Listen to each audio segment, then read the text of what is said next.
No, I can't.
Yes.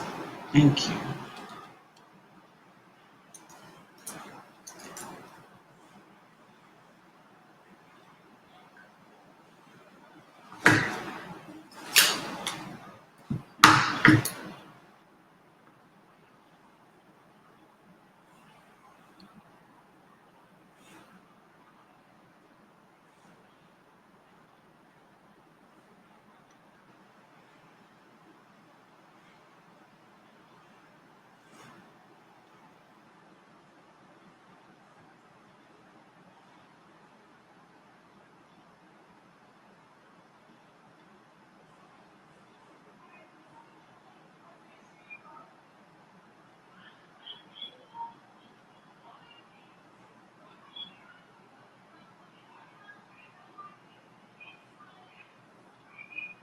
Sound.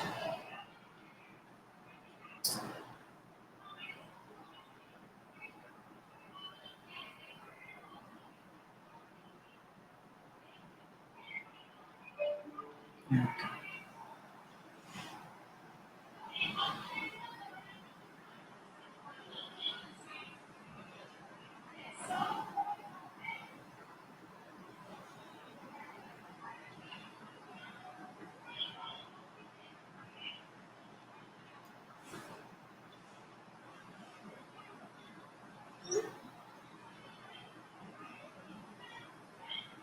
I guess.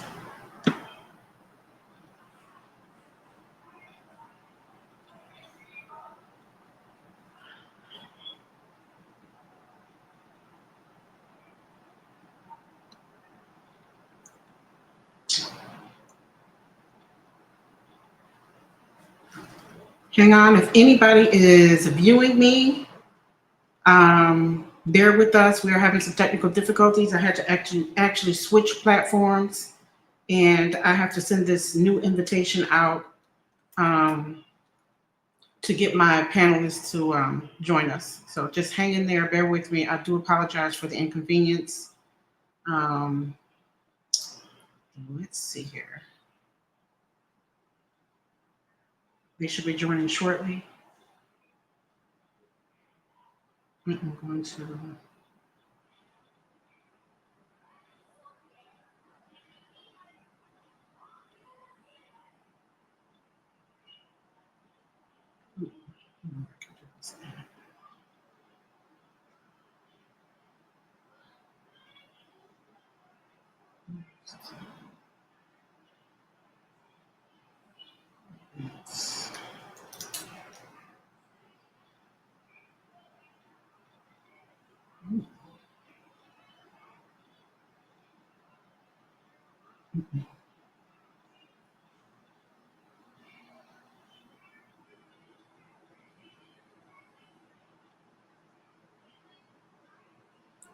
Okay, so I think we're almost good.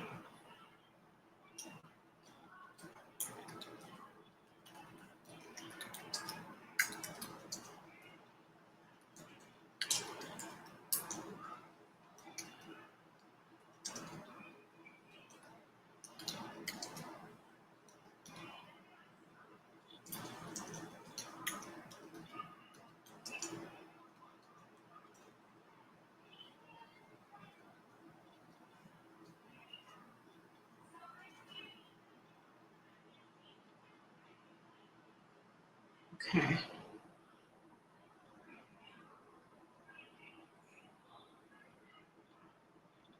Let's see if my folks are here yet.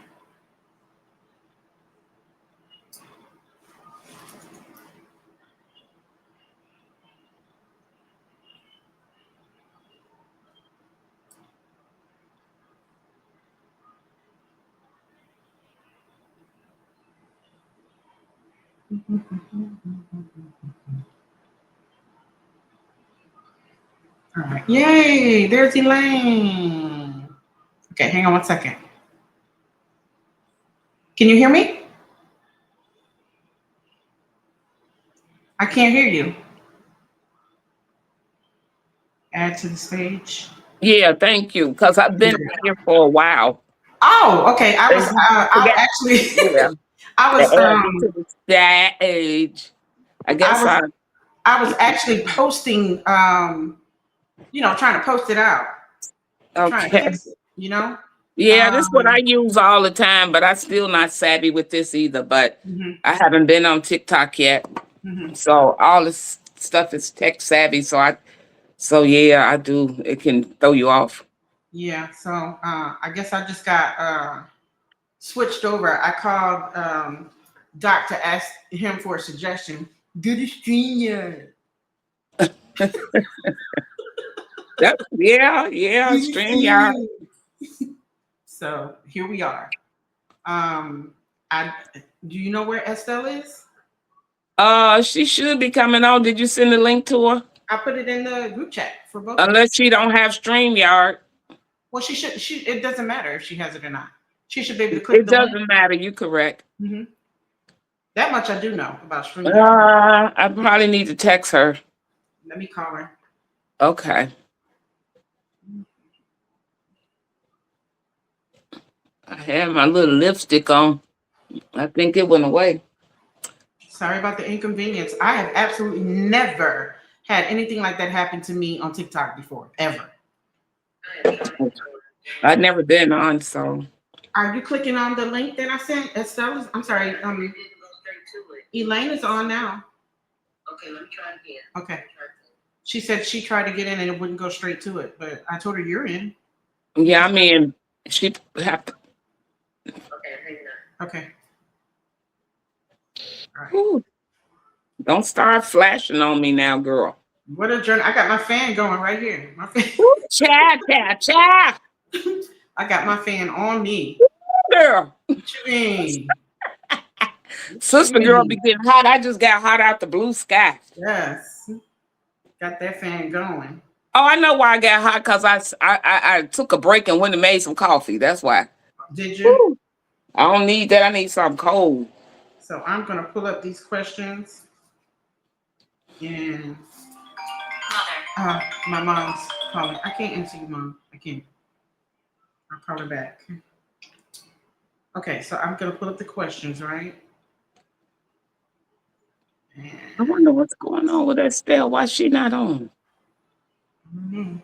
You gonna send a link again? It's in the group chat. I pulled it. It came straight to me. She's in the same chat that you're in. Okay. Well, I have StreamYard, so that might be a factor for her. I don't think that should matter, because my first interview with Sean, I didn't have anything set up or anything. He sent me his link and I clicked the link and I was able to just join in. And she should be able to come on. Mm-hmm. Yep, that shouldn't be a problem. Let's see how busy, but you know what? It's okay. This is crazy, right? You know warfare, baby. You know, you grew up in church. You know about warfare. Mm-hmm. Mm-hmm. Yeah, I don't know why. This is insane. They don't want us to talk today, right?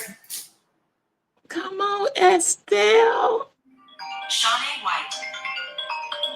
Sean. Hi, Sean. Hey there. Just calling to check in with you. Technical difficulties. I'm on StreamYard now.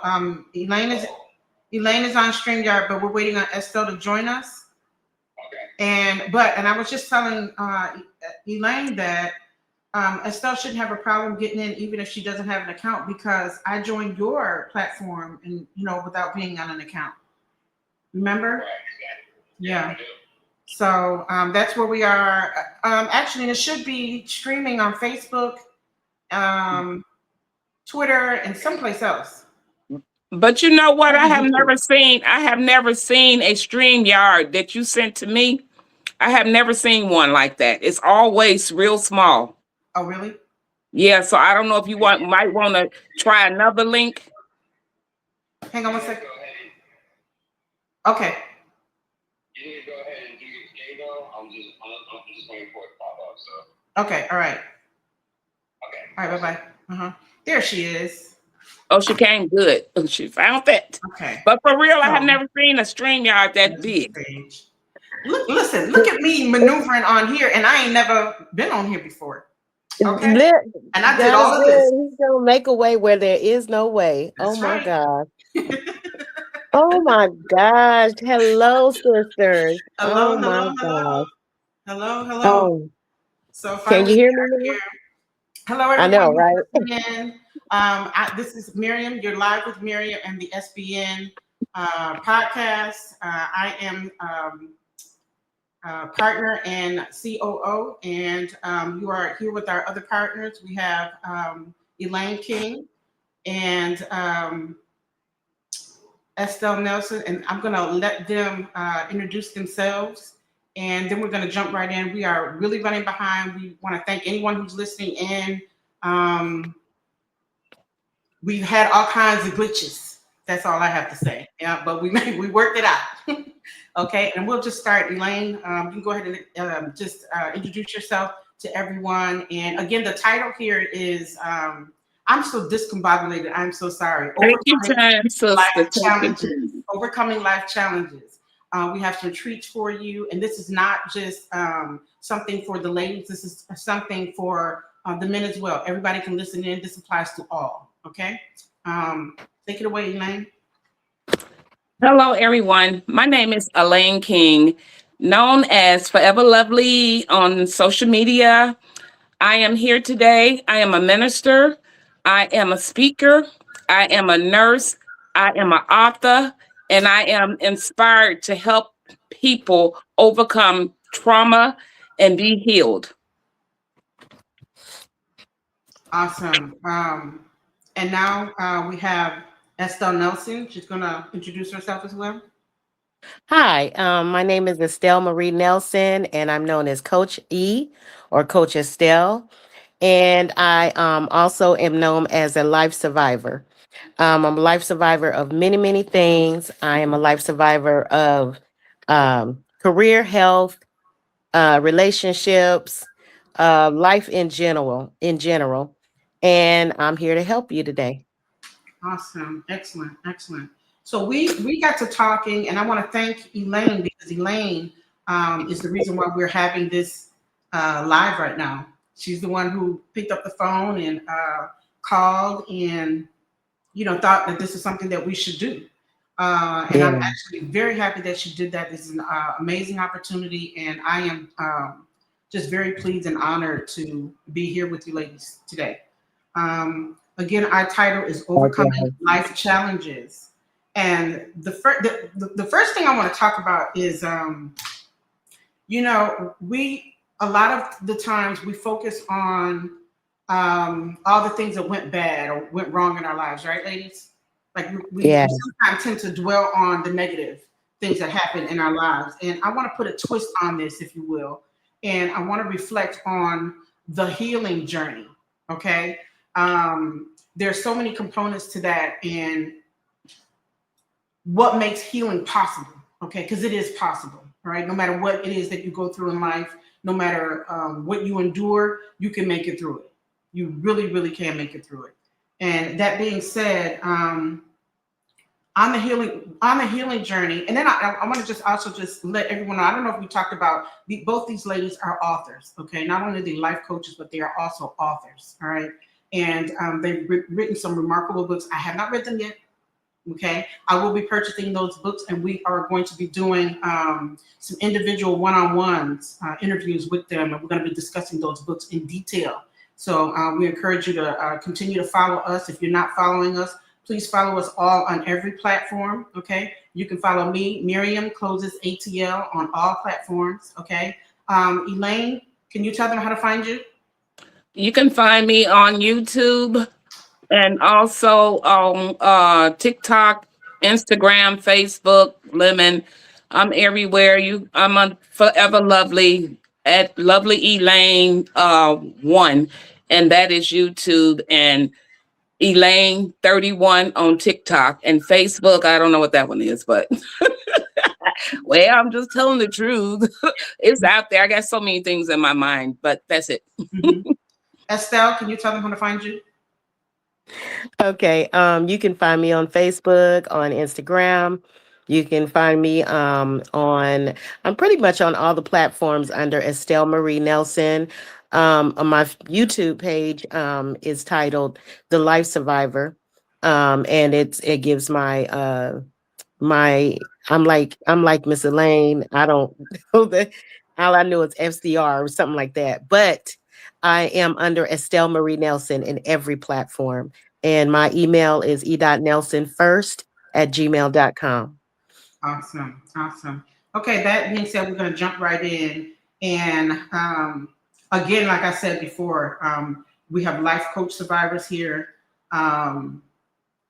who've dealt with all kinds of different issues, myself included, narcissism, abuse, trauma, and abuse comes in all kinds of forms, okay? It doesn't have to be physical, okay? And we're going to get into that a little later. But again, we are focusing on the healing journey here, okay? And the first thing I have like 4 opening questions just to kind of get things rolling and get us all geared up. We're going to stir the pot a little bit, okay? And that first question is how to recognize and transform trauma, okay? Well, these are things that we're going to focus on, okay? We're going to focus on how to recognize and transform trauma. The other one is examples and methods to use, okay, that we use actually to establish boundaries, because we have to have boundaries, y'all, okay? You have to have boundaries, all right? And going into those 2 alone, we're going to start with, Estelle, we're going to start with you. How do you feel about those 2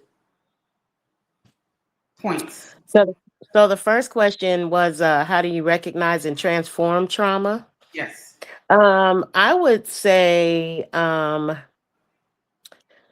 I see every moment in my life as a lesson. So how I recognize trauma is my feeling, like what I'm feeling. Like, it's an emotional thing for me. And I probably would say for most people, in transforming the trauma, after recognizing the trauma, what it is, looking to see a way out of it, like to get to the next phase of it. And a lot of times when once we recognize the trauma, we're like in a place of shock, like, I can't believe this is happening to me. Yeah. So it's a time thing for each individual. It's not something that it just happens overnight. Now you need to figure out a way to transform it. It's all on each individual's time. But once you get to that place of recognizing it, understanding that there's something going on that's not conducive for your life, then it's time to get to the next phase of transforming, making a change. So that's my answer. Absolutely. Okay. Elaine, you want to tackle that one, or do you want to? Yeah, I agree with Estelle, but for me, recognizing trauma, I think that it first has to happen. It has to be a reason for the trauma. And I believe that once you see the trauma, and once the trauma, the emotions and all that is there, I believe you have to face it. And I believe that once you face that trauma, I believe you got to begin to recognize hidden wounds and wounds that have been minimized, and wounds that have been buried for years, laying dormant down on the inside. And you have to recognize all of that, and turning it around and facing it, and that helps you to turn it all around. Yeah. But how you start to really turn it around is that you have to live it. You have to live through it. And so that's, you know, really summing it up for me. Yeah. You know, and I can't remember, I've been having some amazing conversations over the last week or 2 weeks, actually, because it started with Sandra. And we got to talking about sometimes what we don't do is pause in life, right? And stuff just be happening, and you don't even recognize what's happening in your life. You know what I'm saying? And it is very important. I just want to add this: it is very important to be still. Okay? Sometimes you have to be still so you can recognize what is taking place in your life. Otherwise, this stuff can go on and it festers and it goes on and goes on and goes on, and it can go on for years and years. Yep, exactly. You know? Exactly. Okay, so the next question is, I'm going to skip that and I'm going to just go to, do you have suggestions? Because it's in the bottom too. Do you have any suggestions for others that are attempting to rewire themselves to regain self-trust? Because, and I'm asking that question because a lot of times, you know, we just talked about going down that journey and that path, and you're going through something, and if you don't recognize that you're going through something, right? Sometimes you don't trust your own instincts. Yeah. You know, and so you have to find a way to rewire your brain and your way of thinking so that you can learn to trust yourself. How do you do that? That's my question, Elaine. Well, the first thing that came to my mind was that I'm going to be honest now. I feel like I didn't have a problem with trusting myself. Mhm. But at the same time, you know, I felt like my boundaries were not put up. Mhm. You know, I felt like and now I know that they were, because I generally am an empath and I love people and I pick up on people emotions very well. And it has been, you know, and I do trust me, but I lost the trust, you know, along the way, in a way of speaking, when I didn't have my boundaries in place. Mhm. Yeah. Estelle, Mhm. same question. Yeah. I think that's probably a general answer for most people, and that's kind of what I meant when I said, and I agree with you, Elaine. But I think that's what I meant by, for each individual, each individual, we have our own timelines, Mhm. you know, on how we respond, how we receive, how we send out, and then how we're able to send out what's going on with us. And the information, the lessons, the experience, the journey, whatever, however we want to phrase it. And so I, in my own words, say pretty much the same thing. That for Elaine, it took a certain amount of time. You know, it may have taken, we'll say in minute segments. In myself, it took longer than a minute. You know what I'm saying? In the next person, it took maybe a month or so, you know, to say, hey, okay, maybe in the next person, it took maybe a year. Mhm. It took maybe 10 years for the Mhm. next person. So, in all that to be said, I think once we get to that end point, whatever amount of time it took to say, hey, you know, something is not right. I'm not happy. This is happening. And I, you know, in my journey, in my genre, I always say you make two choices. You either live or you die. Mhm. You make a choice, you know. So when you make that choice to live, then it's like a hindsight. It's like, whoa. So what do I do now?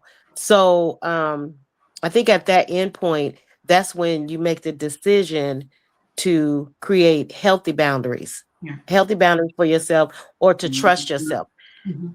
And I always say, and I'm gonna make this short because I know we got to move forward. I always say that trusting ourselves is the hardest thing to do. So I think it's important for us to find something bigger than ourselves. Mhm. You know what I'm saying? Something that's sustainable. And for me, of course, it was a spirit. It was the spirit of God. Mhm. For someone else, it may be something else, but it's got to be bigger than us Yeah. to draw us to us. Yeah. You know what I'm saying? So I don't know. That's really the best way I can explain that. Wow. I love those answers. Okay, so we're gonna just jump right into the real questions. Okay, we're gonna get into real questions. Okay, before I do that, I just want to thank anyone who is listening out there. If you're not following us, please follow all of us. Okay, you are live with Miriam and the SBN podcast. All right, and you're here with Elaine King and Estelle Nelson. They are both life coaches and authors. Okay, so they have some great books, and we'll talk about those books later. Towards the end of the segment, okay? But the first question we're going to ask is under the category experience and personal journey. Question number 1, and this question is for Elaine. What inspired you to turn your personal experience into a teachable practice?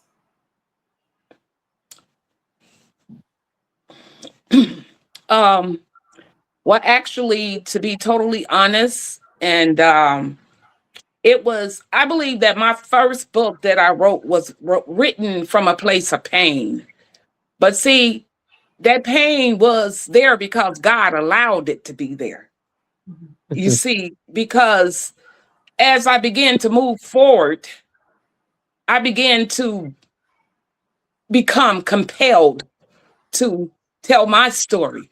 Mhm. You see, because I never knew anything about people betraying me. I just didn't grow up with those type of people. I'm sorry, I didn't.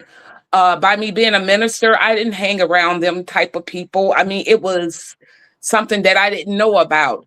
So the Spirit of the Lord began to compel me to write and tell my story. Cause see, I had to expose myself too. But God say, you're going to expose this. Ooh, thank you, Father. Mhm. He said, you're going to expose this spirit in the land. Mhm. And so that's what it was for me, being compelled by the Holy Spirit. Yes, I got to go there because that's what it was, because I couldn't have done it on my own. Like Estelle said, we need some help. I look to the Creator. I look to the great I am that I am. I look to the holy of the holies, to the rose of Sharon, to the lily of the valley, to the great I am that I am.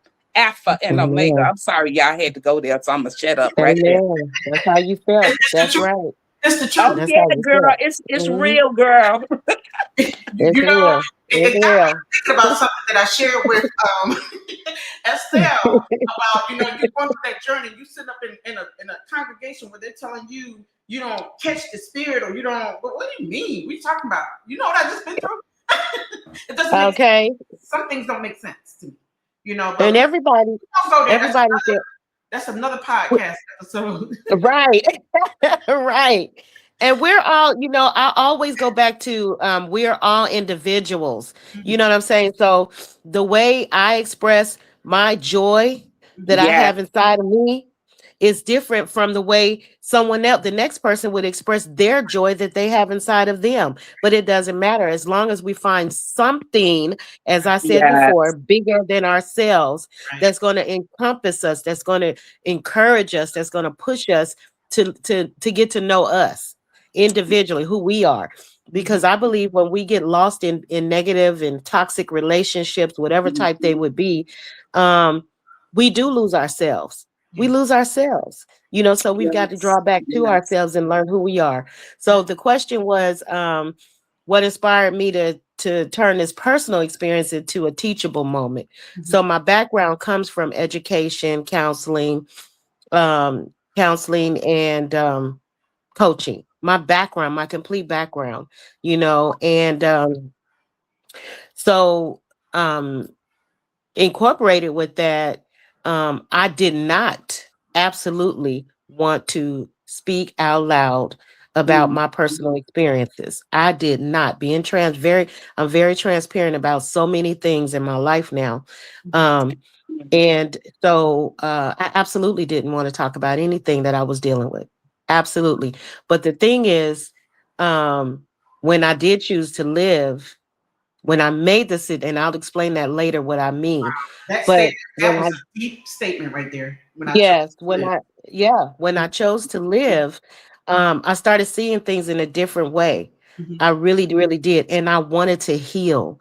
I wanted to heal from so many things, so many forms of loss. I wanted to heal.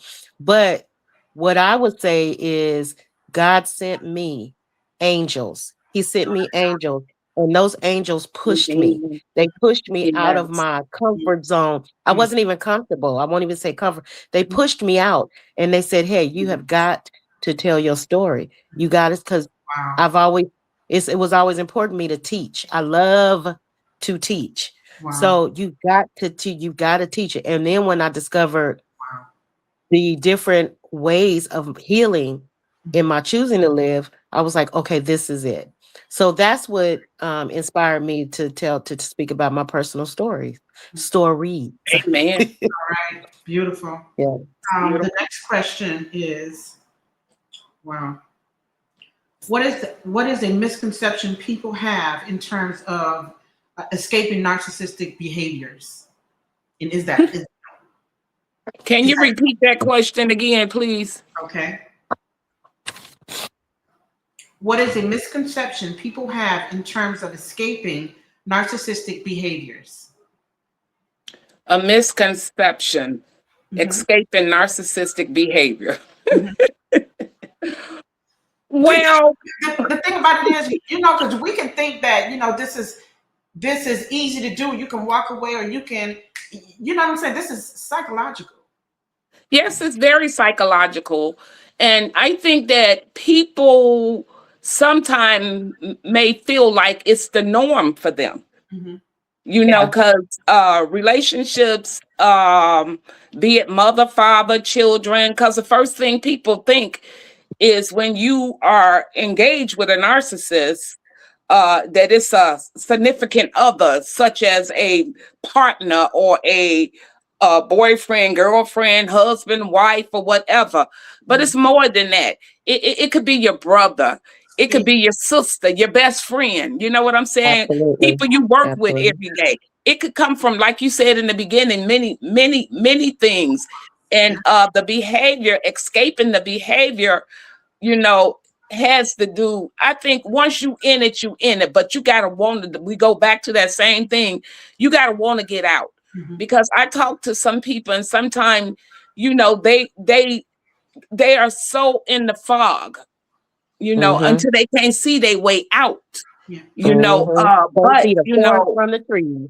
Mhm. yes, yes, yes. And I think that, you gotta want it. You gotta want it. You gotta know who you are, Yeah. first of all. I would say for me, I'm gonna speak for myself right now.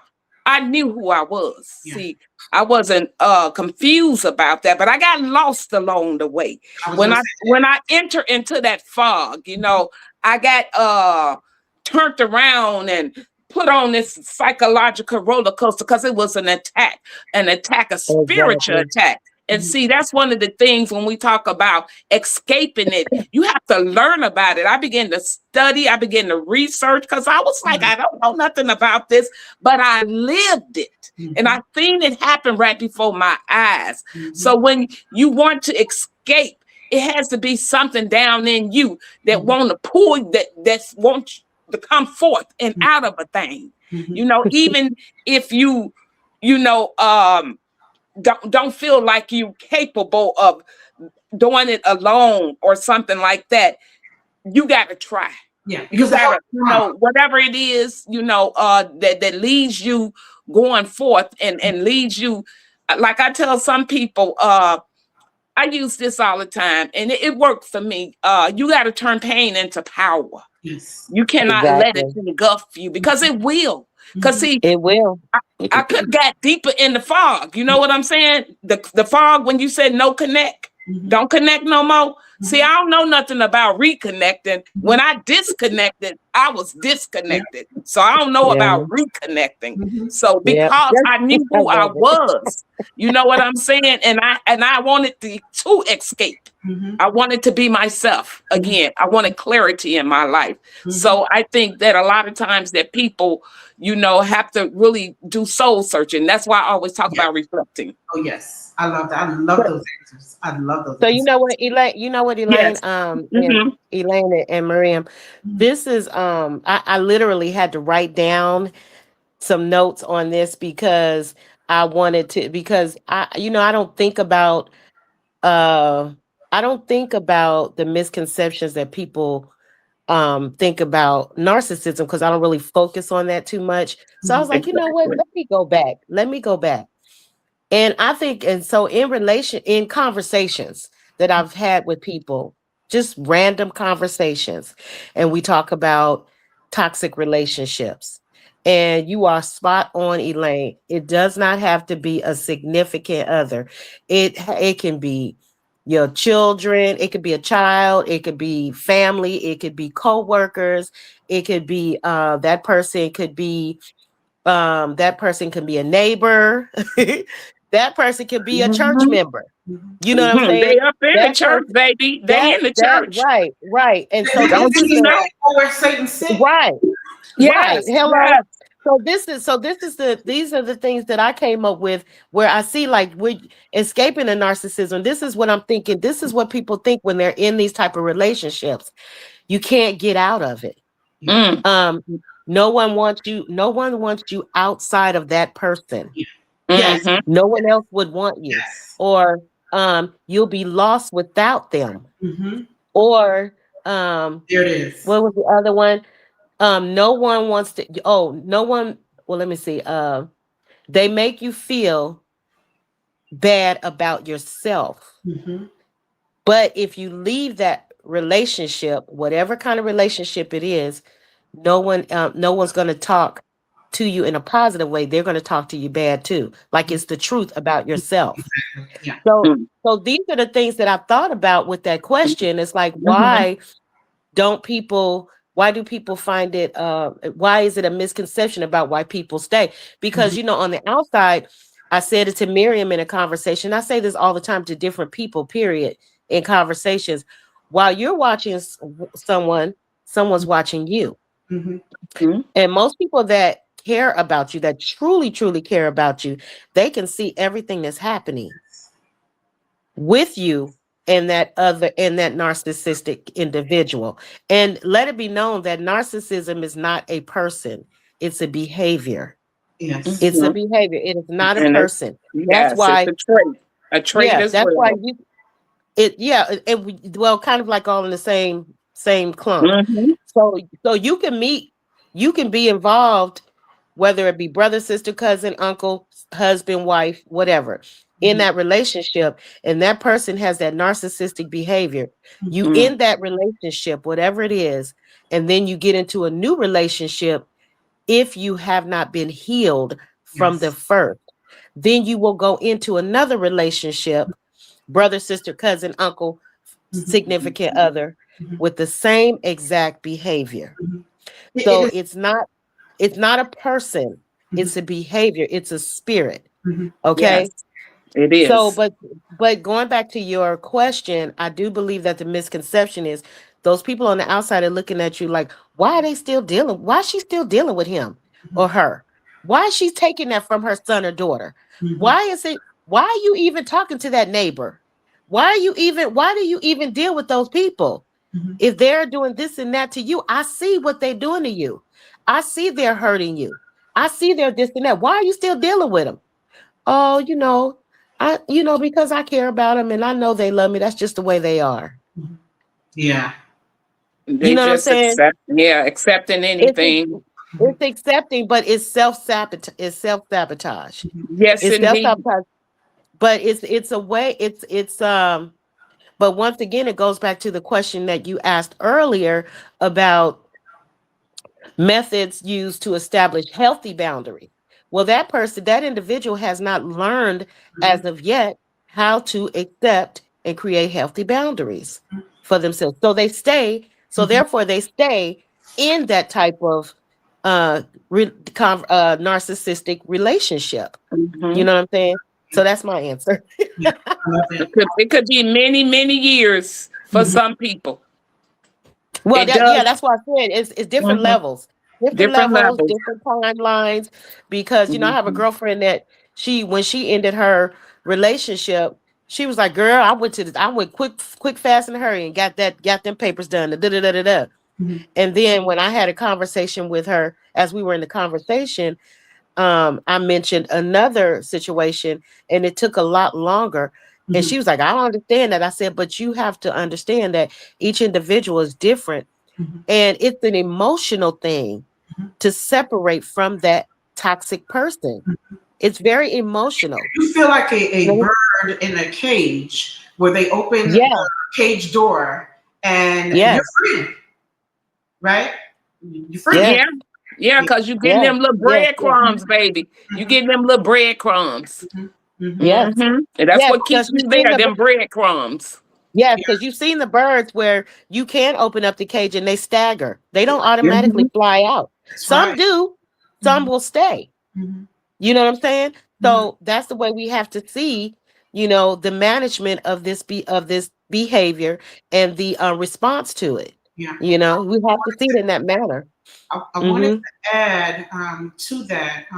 Once you leave, and we talked about this, so I believe I talked to you about it too, Elaine, might have been briefly, but um, once you leave a situation, okay, it is imperative that you spend time alone, that you get to know yourself all over again because you are a new person. Okay, Absolutely. Amen. gone through some changes, okay, done a different journey, and you walked away from something, and now you don't even know who you are anymore. So you have to relearn Yes, yourself all over again. You need to evaluate the situation that you left. You do not jump into another relationship because you will repeat the same thing because you don't know what to look for. absolutely, You don't know what patterns absolutely, to look for to Mhm. avoid. You know? absolutely, Yeah, absolutely. yeah. So here comes my transparency again, Hmm. and that is so very, very true. When after you've been in a relationship that is very toxic, that that has become toxic Hmm. in whatever manner it's become, i.e. me, okay, um you get to a point where you do have these insecurities about your own self, these questionable things about your own self, like, am I unattractive? Am I will anyone else like me? Will am I smart enough? And whatever the questions may be that are self-sabotaging. Right. So you get to that point. So when you ending the relationship, i.e. me, I was married for 25 years to one person. The other person was not um committed to the marriage, but I was. So in ending that marriage, I never looked outside to another man, or and there were interests. I mean, I was approached a lot, but I just was like, married, no, no, no, blah, blah, blah, right? So coming out of the relationship, again, being approached by different men, I I did jump into a new relationship Hmm. too quick, way too quick. Hmm. And it was weird because I always spoke about the healing process. It's easier to talk to someone else about it. It's easier to preach. You can preach to somebody else and give damn good advice to Hmm. someone else. But we are our biggest enemies. We are our biggest critics. So to take our own advice is not an automatic thing. It's a learned thing. So I had to learn all over again. how to spend time with myself, how to enjoy myself, how to entertain myself, Mhm. how to be by myself. Mhm. And I did not do that automatically. And so in understanding now, I absolutely would encourage any of you listeners. And like Miss Elaine said as well, spend time with yourself. And it's the most difficult thing to do because some people find it even difficult to look at themselves in the mirror. That Some was people me. find it That was some me. people find it some people find it difficult to even just take their clothes off and look at their own body. Mhm. Some people find it difficult to listen to their voice. Mhm.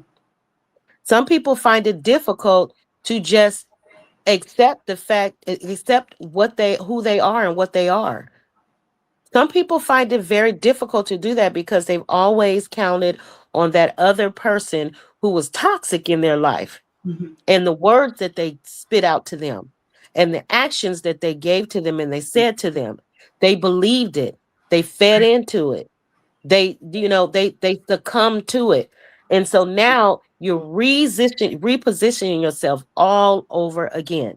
All You're over. starting new. Last year I have a theme for myself every year, and I encourage anyone else to do the same thing. My theme last year was new beginnings. I love My it. theme this year is execution. Mhm. So every year it's like you should restart yourself every year. Restart yourself. It's okay to do that. And especially during the time of coming out of a loss, which is a toxic relationship, a narcissistic uh, counter person, whomever it would be, Mhm. coming and separating yourself from that person. Yeah. You know, you got to take the time, like Miss Elaine was Exactly saying, right. you have to take the time for yourself. Mhm. You have to. It's imperative that you do that. If you don't, you are doomed to go back into the same thing again. Amen. Yeah.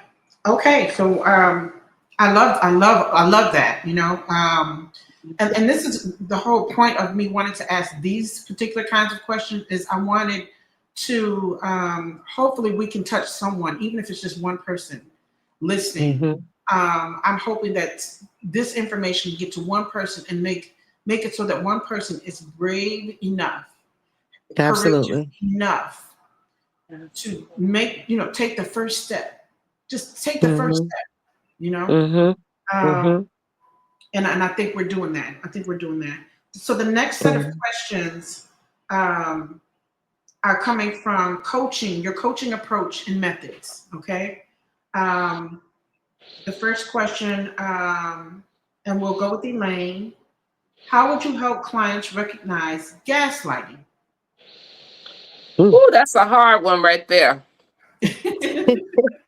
No, seriously, because when I figured it out, Mhm.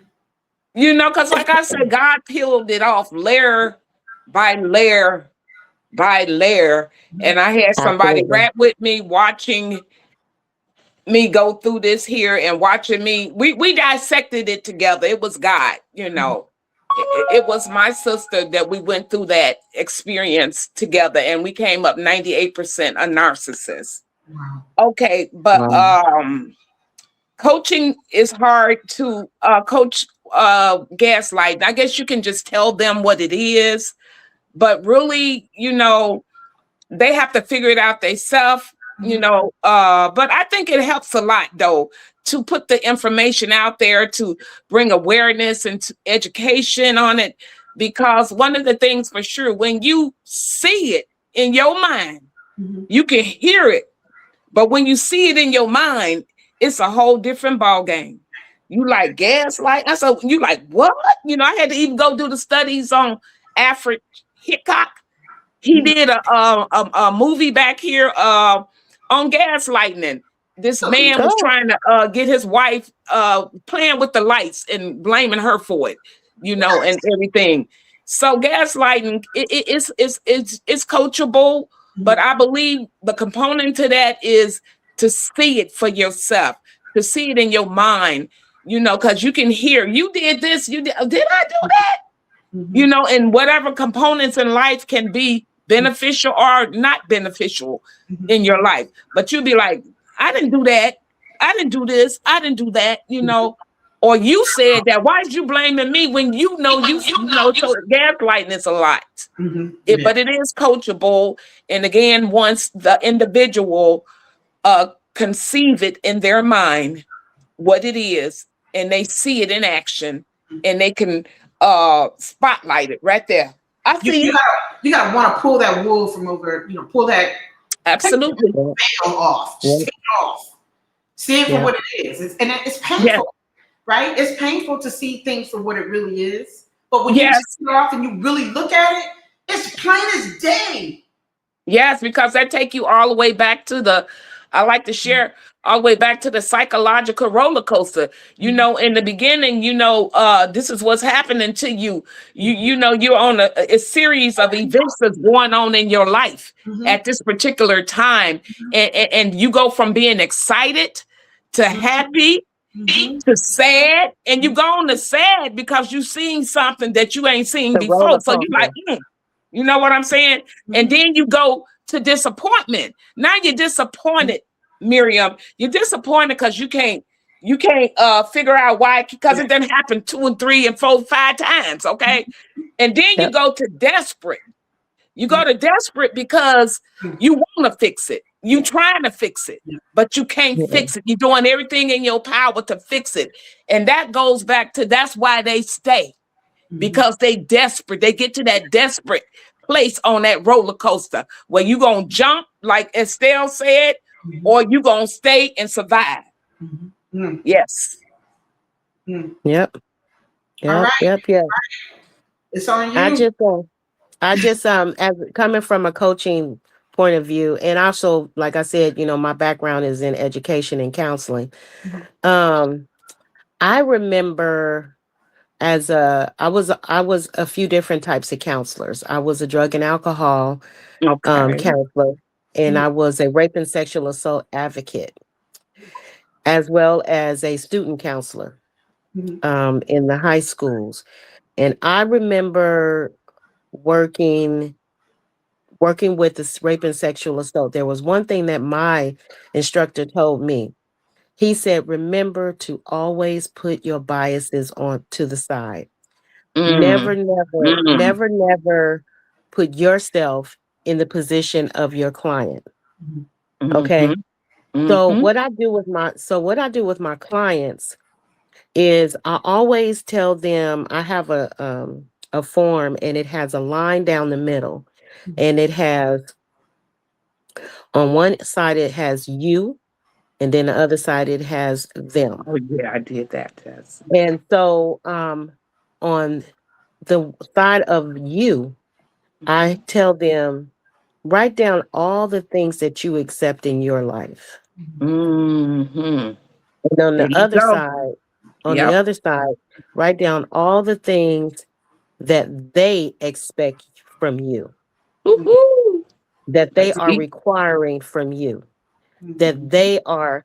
And then I want you to, after you finish your list, I want you to look at it and say to yourself, or decide for yourself, what is acceptable from you that they want from you, and what's acceptable from you that's going to make you happy.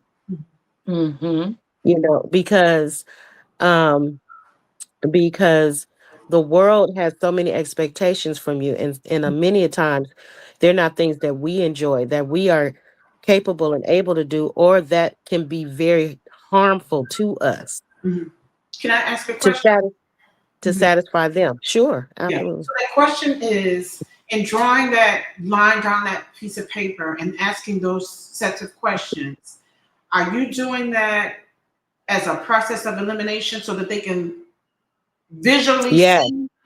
So they can see for themselves. Because I remember, and then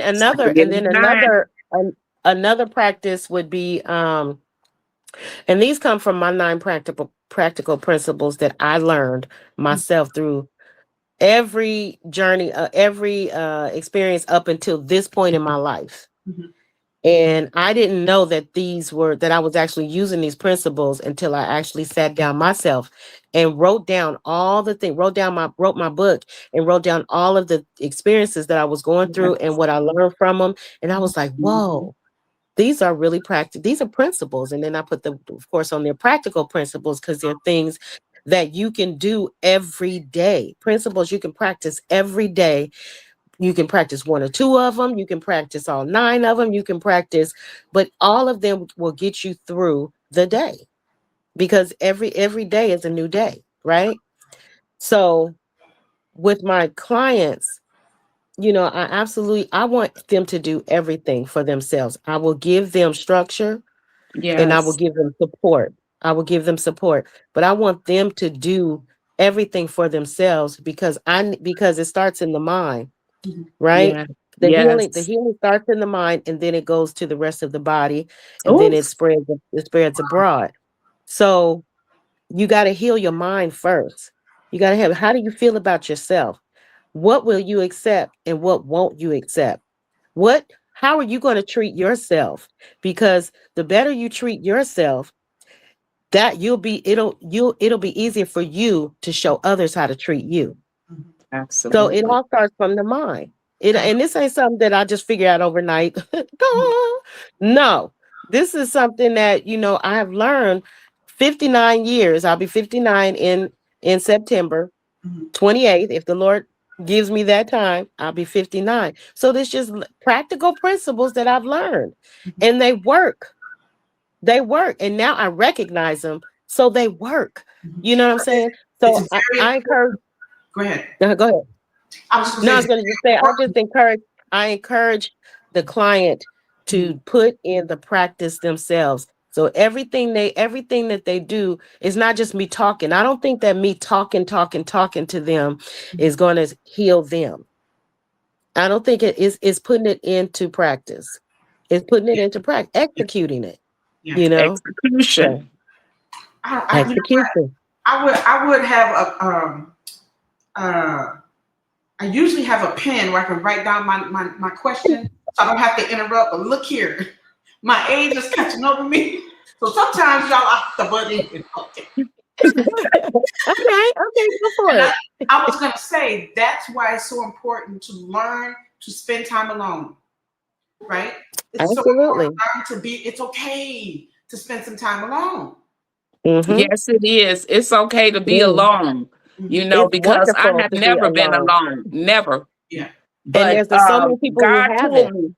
God pulled me away though. He pulled me to a place of being alone, because I have always been around somebody from my childhood. I grew up with siblings, then I got married, I grew up with husband and children. But God said, now I'm finna pull you to myself. And he said, whatever it takes, I'm gonna get you Yeah, there, and you're gonna reflect, and you're gonna yeah. begin to talk, as Estelle said. You're gonna write down. Yeah, I went through that. Mm-hmm. I wrote it down. Mm-hmm. I Mm-hmm. encourage everybody to write. I tell Yeah, everybody yeah. to Even journal. if you don't start. Yes, just journal something. Just journal. If you have to journal, I don't like myself, or I'm mad at myself. Journal it till you come back That and part. say, "Oh, it's a great day today. I think I'll do something. I'll go buy me an ice Yeah. cream or Yep. something." Love yourself. And it is a journey, y'all, because like she said, healing can be unique, but it's different for everyone. What may have taken somebody so long, but it just, I believe God let me just put my feet in the water, and he Yeah. said, I'm gonna snatch her because you can't have this one. I marked her. You got my Yeah. mark on her, and you can't Yeah. have her. You will not take her Yeah. no further deeper. She done got in the fog. Oh, thank you, God. I will not apologize for thanking God. You got so deep in the fog, baby. But he said, I got a rope, And and I'm nothing's gonna pull enough. you back towards me. And you gonna Yeah. glorify me. Hallelujah. And you gonna Yeah. glorify me, and I'm gonna get the glory out of your life. And you know Yes, what, indeed. y'all? I'm ready for God to do whatever he needs to do for me, because you're going to get it anyway. If you don't do what he say, you still going to get it. Yeah. And that's one more reason. That's why one more reason like we spoke about earlier, about taking the time for ourselves. Yes. We've made a decision to end that Yes. type of narcissistic, Yes. toxic relationship, because you'll never know what you actually need. Yeah. You'll never know. And you're right. You're That's right. The deep. spirit, whatever entity, Mhm. I'm gonna say the Holy Spirit, but the Spirit needs to speak to you. He Mhm. needs to speak to you, and he needs to let you know, first of all, that you are not alone. Because the Mhm. fear, I believe that the ultimate fear is being alone. That's one of the misconceptions. That's the ultimate fear. Yeah, Yes. it's a And we're misconception. not. And we're It and we're is. not. Mhm. But that is the fear. That is the fear, to be alone, to be without, that loved one has passed on. That Yes. so Mm-hmm. we're going to be Mm-hmm. alone. We're never going to be with that person again. That Oh, significant girl. other is that Because relationship has ended. I'm never going to Mm-hmm. be with that person, no matter how much hell that person took us through. yeah, I'm not yeah. going to be with that person. They're not around. That badass kid Mhm. who was giving me all kinds of heartache and trouble, Girl, come on he's here now. not going You to be talking. around. No matter how bad, you know what I'm saying? Yeah. That terrible boss who Yeah. was a pain in my behind and who was just horrible Ooh. as a manager or boss. He's Mhm. not going to be here anymore. So who's going to be the new boss? And Mhm. you know what I'm saying? I'm afraid what's going to happen next. And Yeah. I got diagnosed with a disease. Oh, well, how am I going to take care of myself? How am I going to live? What's my life going to look like now? You know what I'm saying? It's the fear of the Mm-hmm. unknown, of what is going to happen next. Well, once we get Mm-hmm. past that fear, I was telling Miriam, I'm a performer. I perform on stage. I sing, I Yes. act, but I can tell you that every single time I public speak, every single time that I approach that stage, I'm standing behind the curtains. I'm standing there waiting for my introduction, whatever it is to get me on that stage. I am scared as hell. Mhm. I am Um, terrified. till you I'm get on that terrified. stage. But once I get on that stage, and the practice that I put in for my own self, just Mhm. me, is I say to myself, okay, God, it's me and you. I Mhm. can do all things through Christ. But that's my thing. You know what I'm Mhm. saying? That's my thing. If it would be someone else, the next person, whatever it would be, it's a scary moment to do the unknown. Yeah. But Yes, it once is. you step out, yeah, but once you step out Mhm. and you make that decision to say, hey, family, I can't take this anymore. You guys are trying to kill me. Yes. I'm miserable. Mm-hmm. I'm miserable with this. I'm miserable in this relationship. Hey, sir or ma'am, Mhm. I can't take this anymore. I feel like you don't Mhm. love me the way I need to be loved. Mhm. You know what I'm saying? I can't do this anymore. It's a scary thing. It's a It- scary thing to see that loved one sitting on life support. mhm. You And know what I'm saying? you have to dig deep, it's like deep in your gut, so deep you ain't never been this deep before. Okay, Yeah. Never, you have to go so never. deep to where you're questioning your ability to go that deep. Yes, Mm-hmm. absolutely. But Mhm. overcoming that fear, it is difficult. I will be the first one, and I will not try to swindle anyone listening today Yeah. and say, oh, yeah, you just got to do it. It's difficult. It is It difficult. is But very guess, but, difficult. but guess what? You just got to do it. Mhm. You got to do it because that's You why just got to do it. I did that live. I did the live on a 4-week session. I did a teaching on healing while hurting. Mhm. And it's possible that Yeah. you can heal while hurting. You gotta heal while It's, you're hurting, because you Right. gotta it's experience just like All, necessary. first all the natural, then Mhm. spiritually. It's You're gonna necessary. It's begin to necessary. Yes, you're Yeah. gonna begin to, heal, because your mind, like you said, Miriam, your Mhm. mind has to be transformed. Mhm. It has to be turned over, Mhm. flipped around. I'm just gonna tell you because I went through it and I experienced it. It's Exactly. real. Y'all, people don't understand because it ain't their story. Mhm. But it was the story that Exactly. God chose for me. I didn't choose that for myself. Mhm. Had I Yeah. chose that for myself, I wouldn't have went through it. But God chose it for me so that one person, like Miriam said, can know the truth. That's One right. person can know that they can be healed. One person can know that they can go through. One person can know that they can come out on the other side, strengthened, renewed, and called to purpose to Right. lead a whole generation if necessary. That's right. Yeah, this is what you call breaking those generational curses. Because a lot of times you can come from family settings where you can see that toxic behavior, and Absolutely. you think it's Absolutely. okay. Miriam, you going in a whole nother direction. Miriam, we'll be on here all night long. I just And had you already know, because I just had to say it. that's good. I know, girl, but you stirring up the No, pot. You said you was gonna no, stir the pot up. She said that's in she was gonna alignment. stir it No, up, that's in Estelle. alignment. But it is an alignment. It is an alignment, sis, because curses are the same as what I said earlier, behaviors. You know, it's the Mm-hmm. same thing. It's a spiritual, it is a spiritual thing. Those spirit, you could have a father Mhm. or a mother who Mhm. has a spirit like that of narcissism, who has a spirit of She selfishness. went to Now another stir. I Stir it wrote up. down some of the things that I noticed in a narcissistic behavior. Okay, you guys tell me if you recognize any of these. Okay. Okay, All so right. I wrote a list. Narcissism is a behavior, Mhm. not an individual. It carries from person to person. Selfishness, self-centered, egotistic, hurtful, prideful, avoidant, All of them. greedy, denial, abusive, verbal and physical. A narcissist can be your significant other, your child, your parent, a friend, a co-worker, and the list goes on and on. Mhm. So that's what I came up with in just analyzing the behavior. So Wow. we can see that happening when you said generational curses.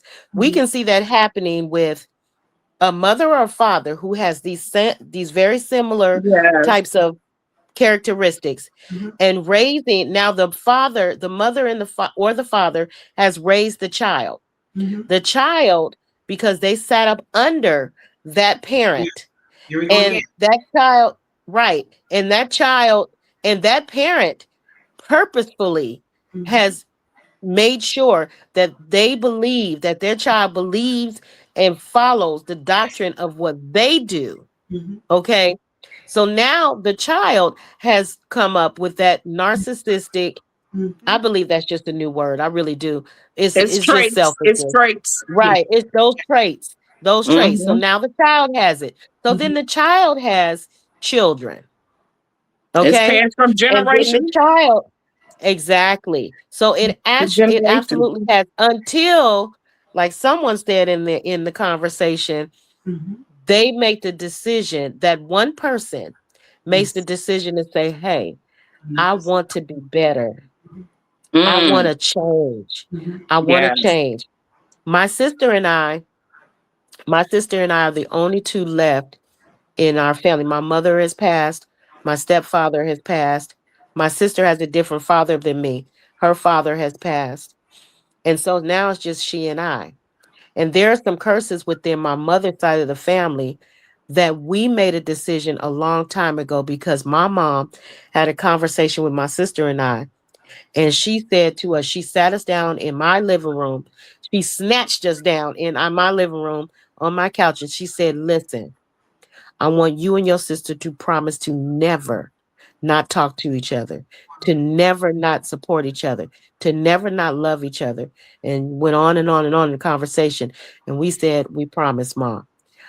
To this day, I know back then that I never thought that I would be in this space of where I am today.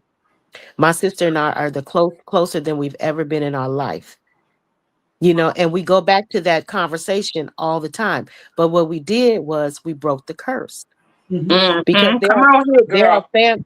right, Now you're because there are talking. family members on my mom's side, which are twins, Mhm. which are, multiple siblings, that have literally separated from their siblings Mhm. for years, and some of them for a lifetime. Mhm. My mother didn't want that for us. She didn't want That's us. So we awesome. kept the promise. So we broke the curse. So Mhm. you have to make the decision. And I'm not Yeah. patting myself on the back or anything like that, because that is African culture, Yeah. family. Yeah. You know what I'm saying? It So is. It is. all we did was go back to Yeah. where, I mean, my sister and I, sometimes I don't like her. Sometimes she don't like me. I know you hear this, sis, but it's like that. But we love each other and we got each other's back no matter what. Yes. Right. It's nobody that will go over my sister. Mhm. Nobody. Because for one, we made a promise. For two, I love her. Mhm. So breaking the curse does have to be an individual decision.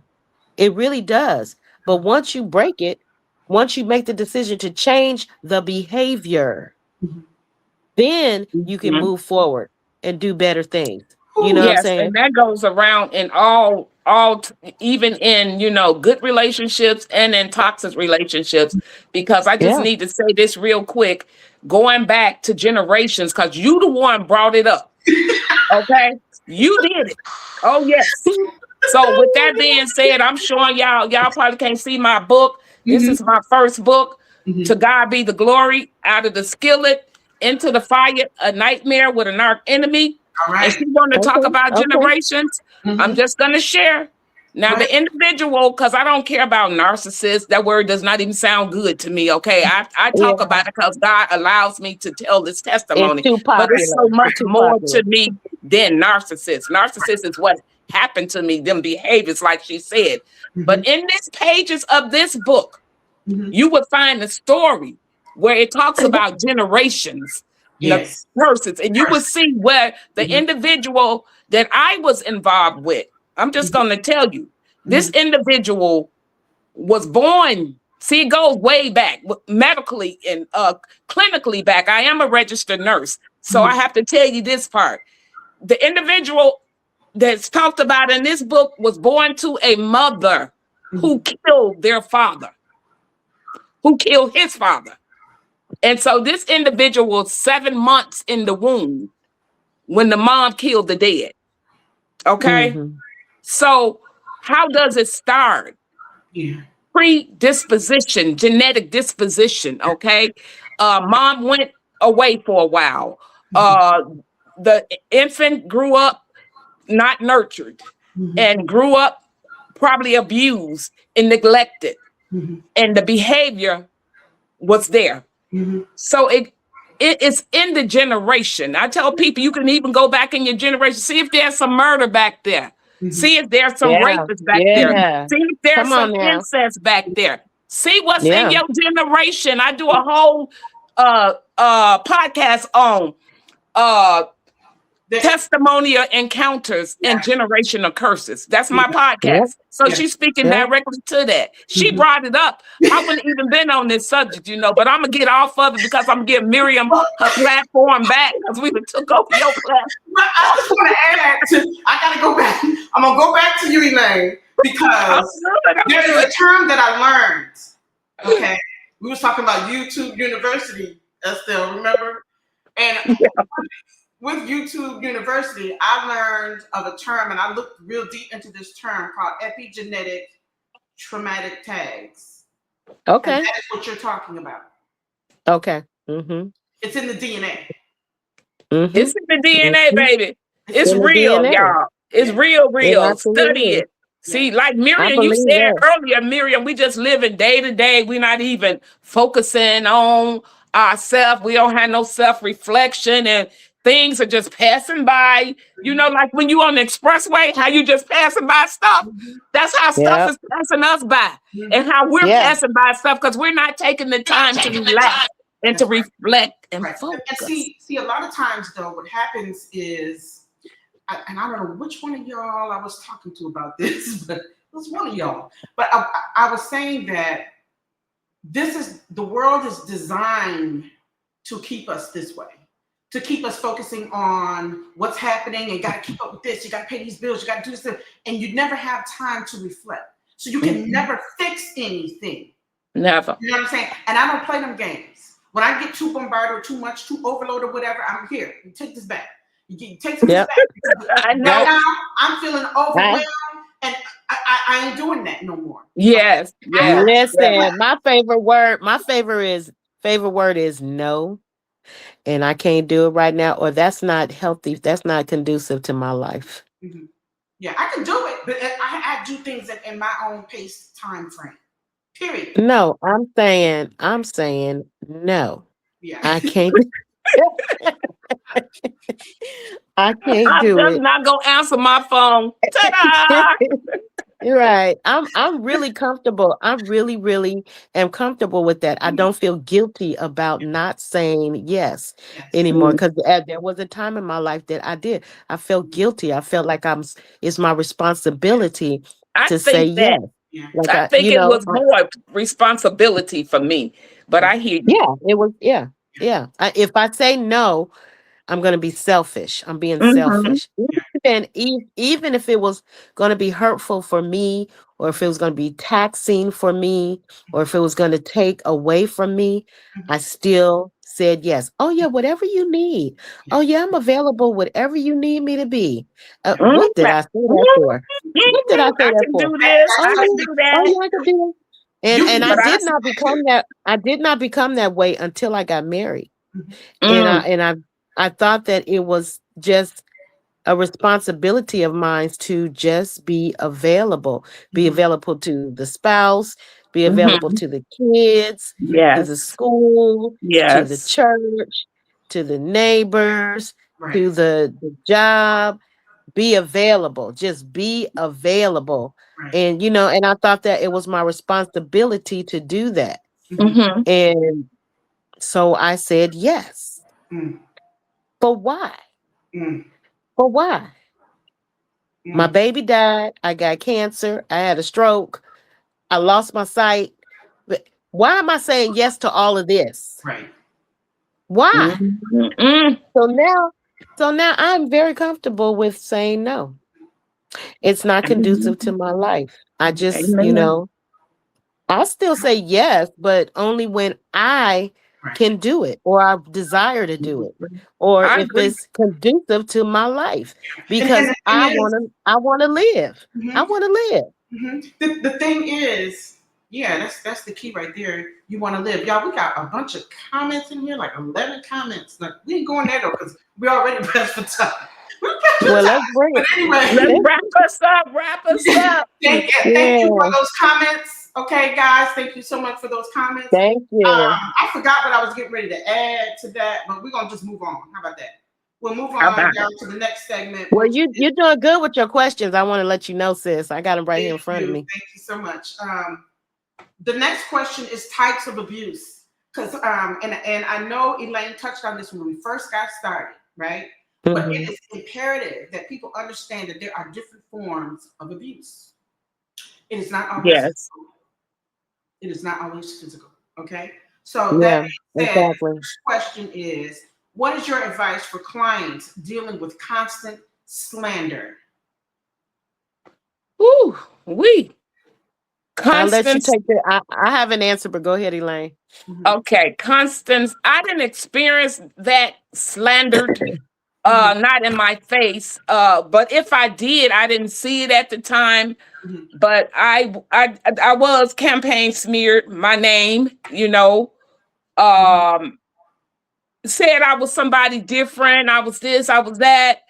But it's okay because I am who God calls me to be. mhm. And slander,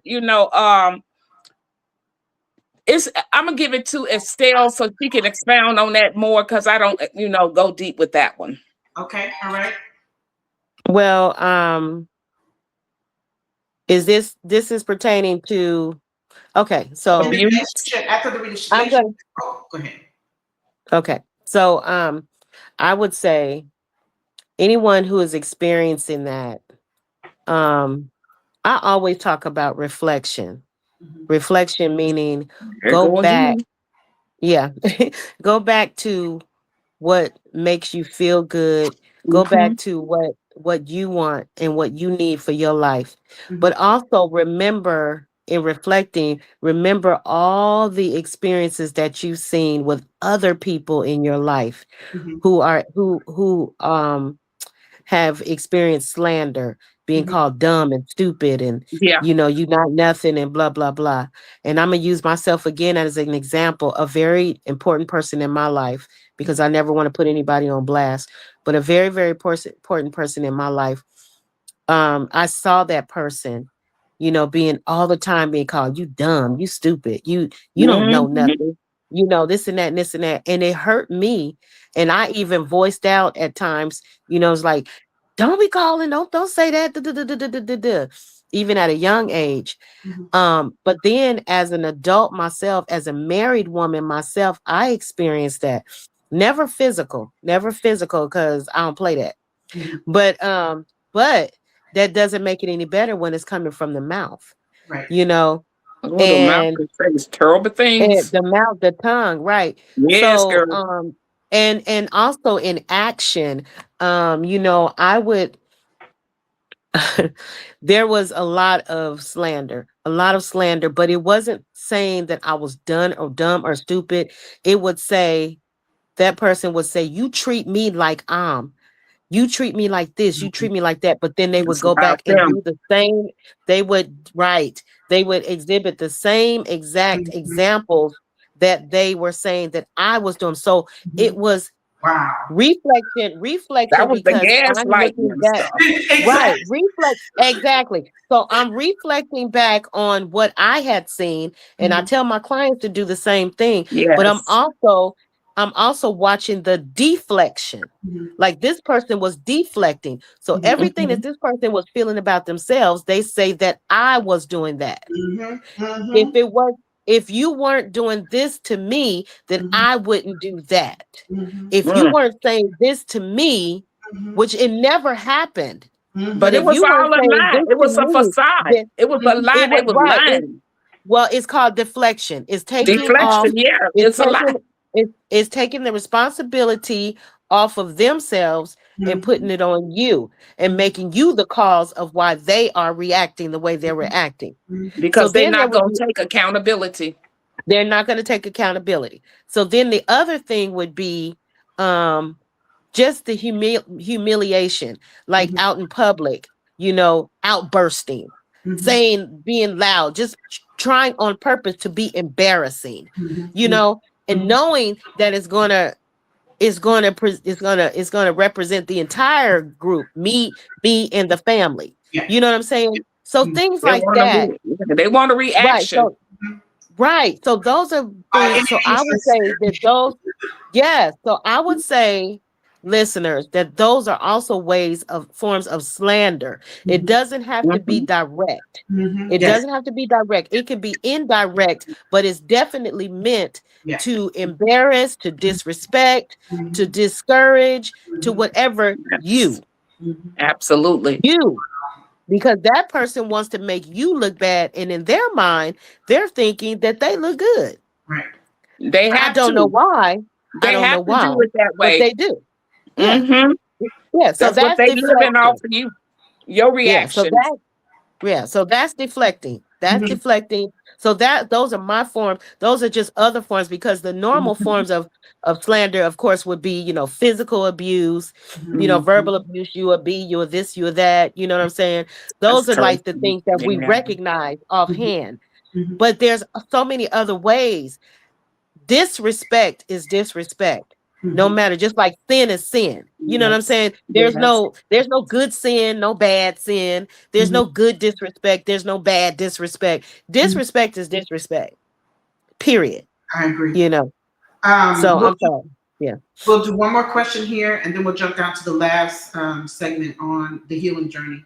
But the next question for abuse, let's see what I'm going to pull from here. Oh, okay. So, what advice would you give to help clients begin to heal? The clients when they're saying, how could I let this happen?" Or "How could I be so stupid?" You know, when people are feeling like that, what do you tell them? What do you generally say to them? I tell It's a. every Oh, go ahead. oh, I'm sorry. I tell every client, everybody, even my own children, um, to start with yourself. Yeah. Start with yourself. Don't expect anyone else to make you happier than you can make yourself. Yeah. You know what I'm saying? Start with your own language toward yourself. You know, tell yourself how beautiful you are. Tell yourself how smart you are. And it's a difficult thing to do in the beginning. It's so difficult. You know, I said it before. It's really hard for many people to just even look in the mirror. It's really difficult, but you got to start there. Everything you talk about, take it back to you. Get out of the practice of talking about other people and what they're doing. My mother did this and I love her dearly. And, you know, I mean, I'm using her as an example because a lot of people that I knew did this. She would always, always glorify other people. You know, oh, I'm so proud of so and so. They're doing this. Oh, they've got this big, beautiful house. They've got this nice car. They're so smart. They've got these degrees. They've got this and that. And that in her eyes, she really, really saw that as just the most like amazing. But she never saw herself. My mother had an associate's degree. She was very smart. She could have went further, a lot further in life. She was so cute. She was beautiful, beautiful, loving, kind, you know, strong. But she didn't see all those things in herself. And I wrote a poem about her. I said, she calls herself Cinderella, but I call her beautiful. And it just spoke about so many people, but I'm speaking mainly about women who don't see themselves in the same light as the way they edify others. So I always say, go back to yourself. Go back to whenever you start thinking about things that encourage yourself first. And then others will come in and the better you see yourself, the more beautiful or intelligent or creative or whatever, you know, positive adjectives that you can add to yourself, the more others will see you. Absolutely. You know, the more others will see you, because a lot of times we don't hear when somebody else said, girl, you so smart, you was a bomb, girl, you this, and you'll say that. What's the first thing we said?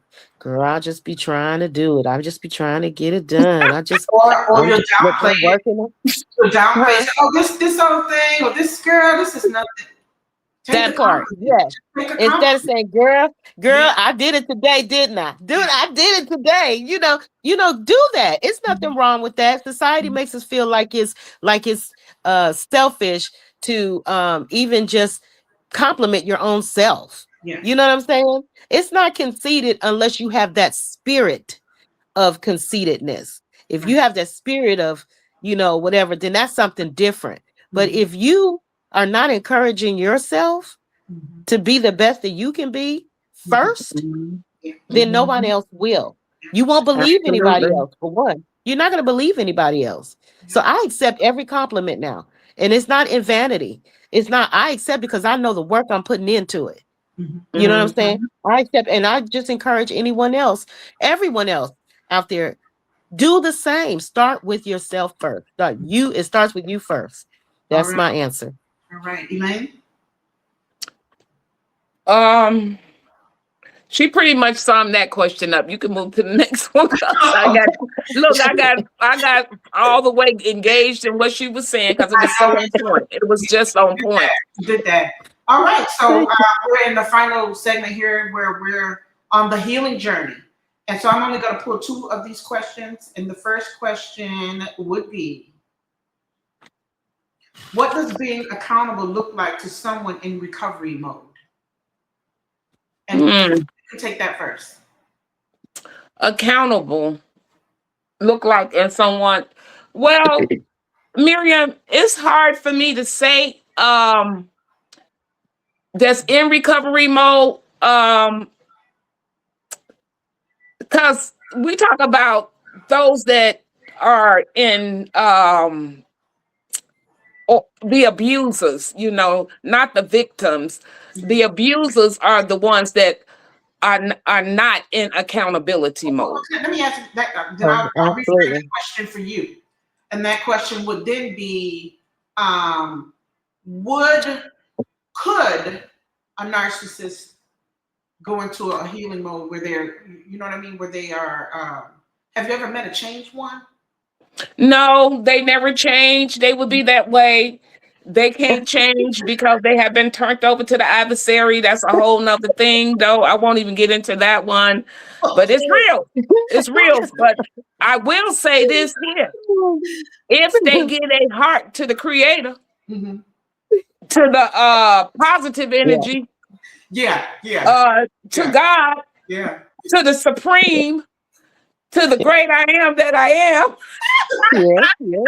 You're right. You're right. then maybe they can I just change. love the You way know you what I'm said saying? that. Because God said he come. But see, they done got so far and the enemy can't. Sometimes you get so far, there is no turning back. You done My God. been and hurted so many people through your whole lifetime. But still, at the end of the day, if that narcissistic person Mhm. or if that person who have done harm to someone, Mhm. if you have misused somebody, betrayed somebody, everybody that betray ain't narcissists. Mhm. Because narcissism is on a whole spectrum. Yeah. So everybody that do these personality disorders that these narcissists deal with is different. You know, it's on. You know, it's not the same. Mhm. But Yeah. at the same time, you know, the narcissist never has accountability. Yeah. Never. Yeah. And I think being on a healing journey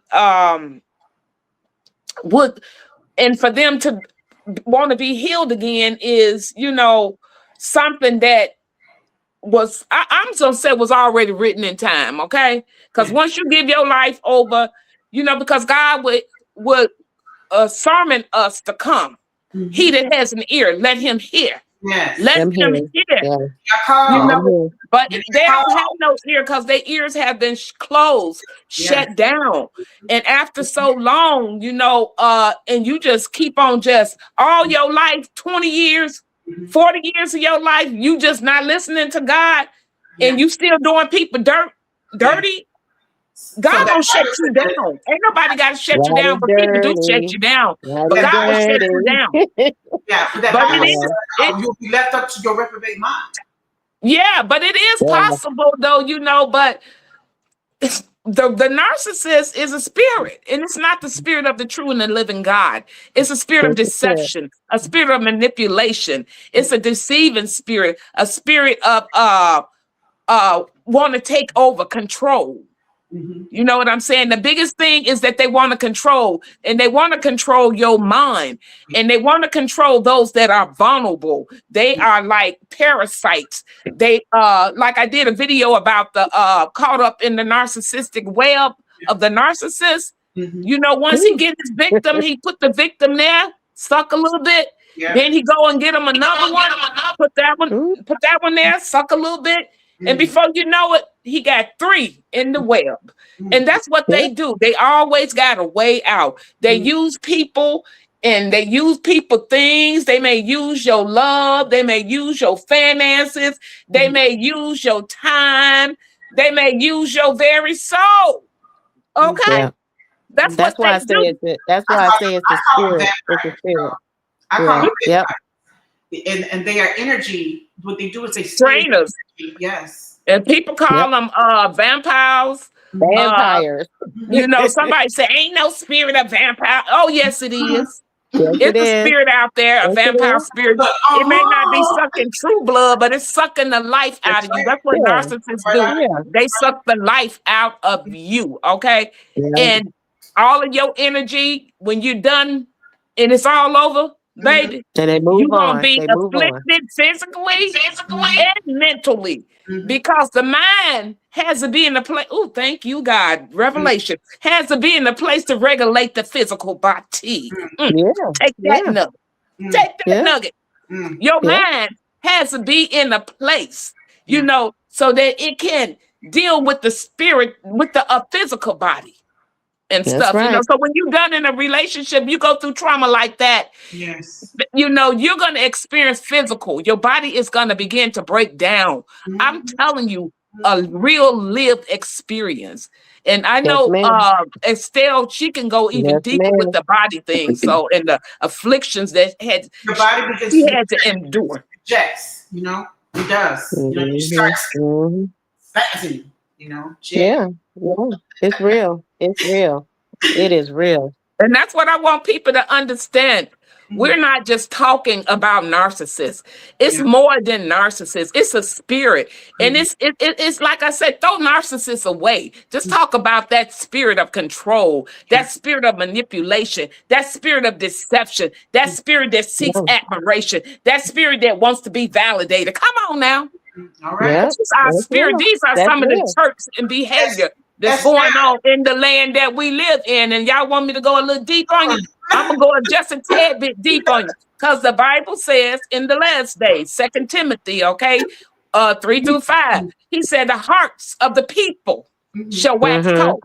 Yeah. And I believe we're Yeah. living in a time that we have never lived in before. Mhm. And people are, it's Yeah. okay to be concerned about yourself and to love yourself. I don't say nothing about that because you need to heal, baby. Yeah. But when you know who you are and Yeah. you already been on a healing journey and you on a healing journey now, and you begin to learn some Mm-hmm. things about yourself, you'll Yeah. begin to see, Yeah. hmm, Mm. I just can't be bitter to my Girl, neighbor. look I here. just can't be this way Oh, towards this that person. part right I have there. to That forgive. part right I there. gotta forgive and love anyway. I don't Mhm. have to love And you to let it be go. in your, and I Yep. only, you have to love. Love comes in many forms. But the You thing about know, it is with the forgive part, that is major. yes. Because if you don't forgive, and I was talking on Sandra's interview with this, is that what begins to happen is because your body is breaking down, Hmm.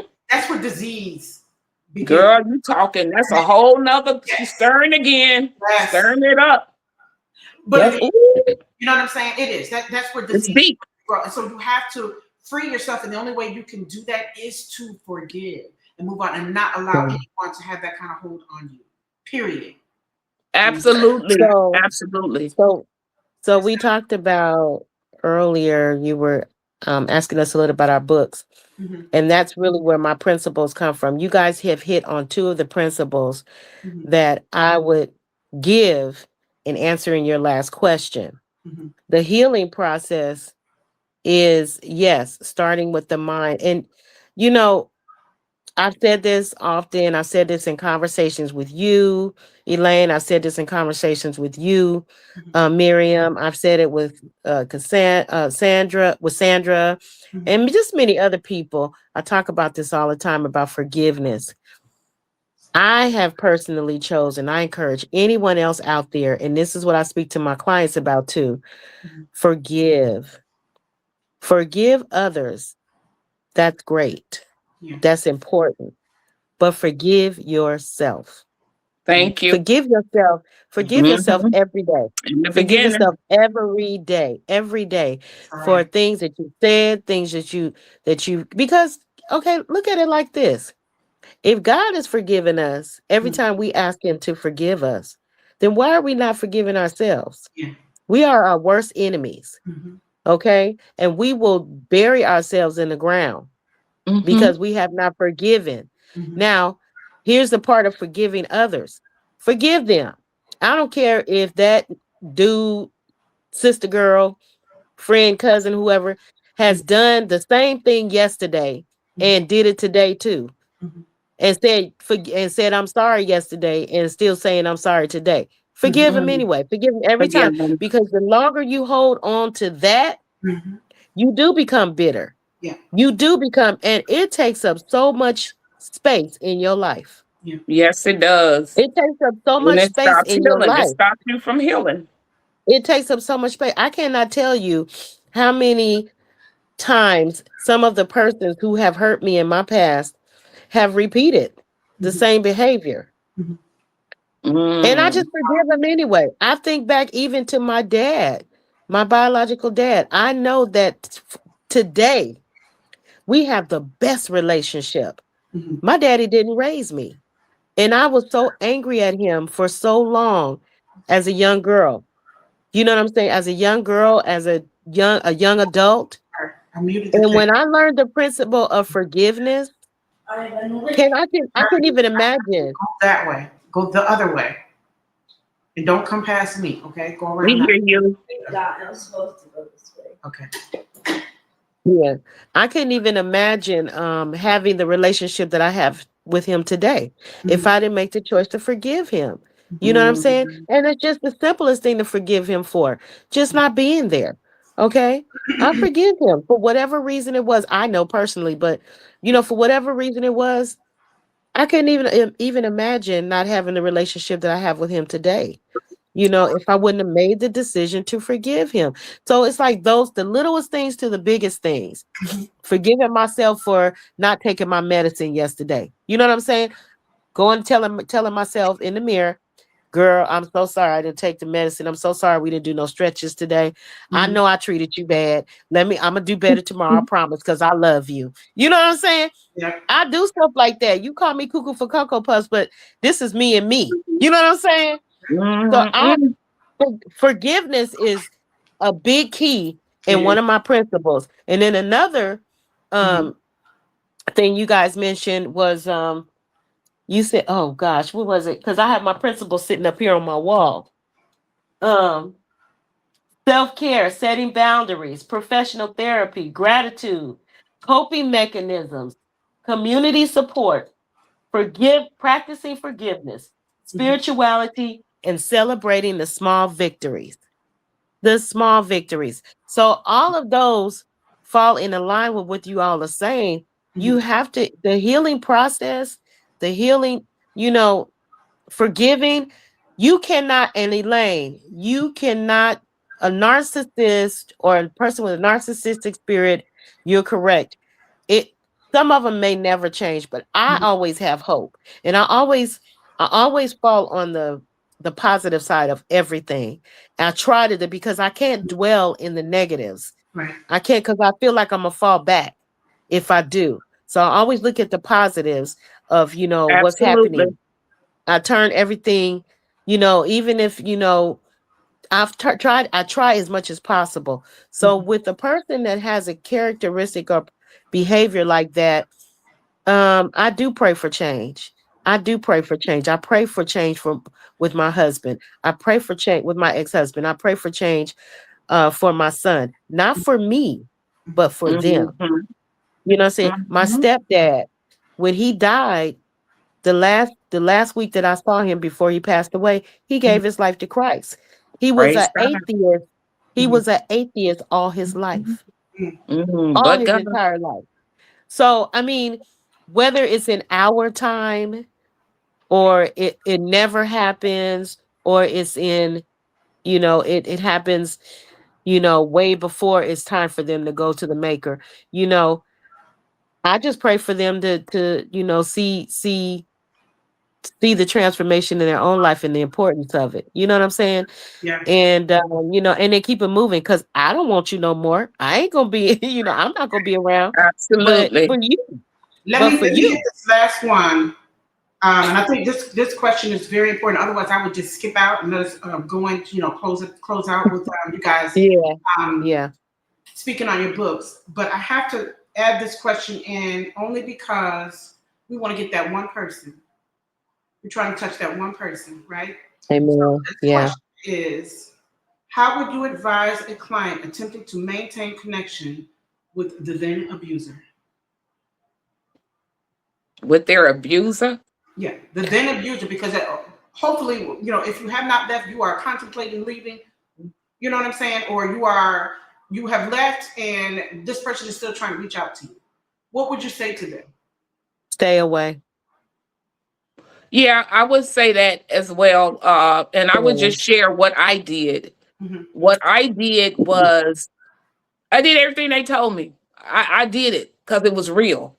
So I went no contact. I mean, I would get phone calls here and there. I never answered a call. I never reconnected. Once you showed me who you was, that was it for me. I didn't have years and years and years of it. God allowed me to go through for a couple of years so that I could see and identify with this type of spirit that's roaming the land in the day and time that we're living in. So, that's pretty much, I would say. But I also know that everybody is not as strong as the next individual. Mhm. So I have in the more to process, add to it, but I wanted to let just girl. okay, so Go for ahead. the Go but ahead. I'm sorry. okay, you know, some people may need to stay. We has talked about this already anyway. We did. Some, We did. some people may need to stay, but the end result, is to self-reflect. Look at yourself. You ain't gonna self-reflect right then, but because you're gonna want what you want and want to be where you at right now in that moment in time. But I'm just gonna say, if you've been disconnected, stay away. Run as far as you can. Run like never before. Go hide in the sewer. That's a little joke there, though. If you need to, I mean, you got to get away. I mean, you can't keep on allowing that to Yes. keep festering in your life, because You it's got to only go. going to draw you in deeper. You're going to pick up deeper and deeper. And once they get their nail in you, baby, the nail is in you. They may tap that nail, but once they that nail in you like that, baby, you probably won't disconnect for years. Okay. Yeah, But in my because that case, it was spirit. just an experience from the Lord that allowed me to go through that so that I could have this testimony. And that would be, run. Yeah, because that behavior that spirit is a professional manipulator. So Babe. I wrote an answer I see here. It says only if necessary for family decisions or parent and child.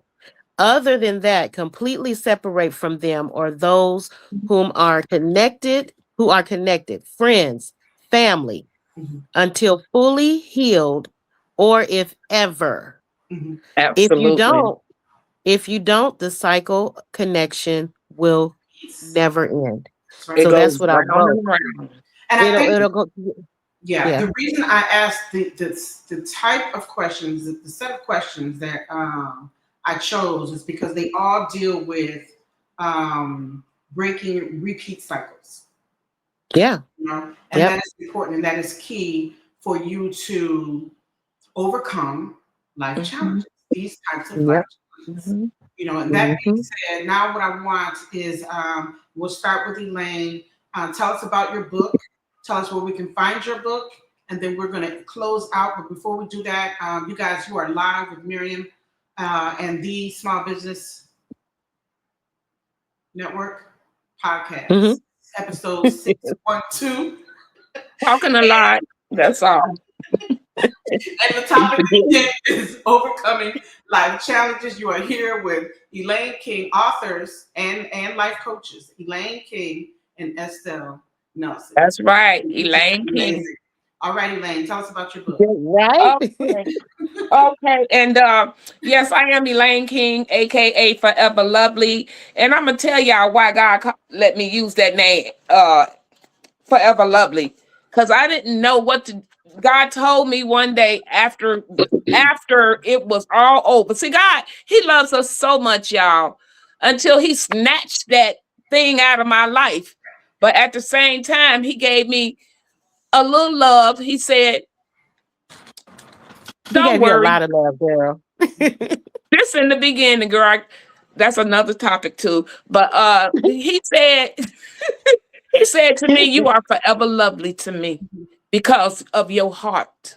God knows what's on the inside. Because of the heart I gave you. I said, God, why did you have to give me a heart to be loving people and caring about people? Why? But He said, that's how I made you. I chose you for that, that right there. And He said, you can be forever lovely because you are forever lovely because you are lovely on the inside and the outside. So I thank God for that. So my first book is, I wrote this book. Wrote it out pain, y'all.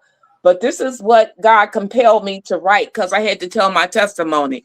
It's to God be the glory out of the skillet into the fire. Amen. Okay. And there's a reason for that. And I wish you all could see the picture on there, the heart on there. It's all orchestrated. It was all designed by God. And into the fire, a nightmare with a narc enemy.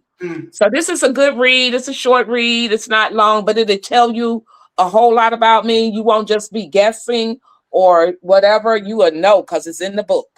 And my second book that I do have is when the Lord began to do for me what I couldn't do for myself at the time. The Lord said to me, get up, get up. I'm going to put you in the garden and I am going to plant you and I'm going to watch you grow a little bit and then I'm going to prune you. So he began to prune me with this book. It's picking up the pieces, life after bonding with a narcissist.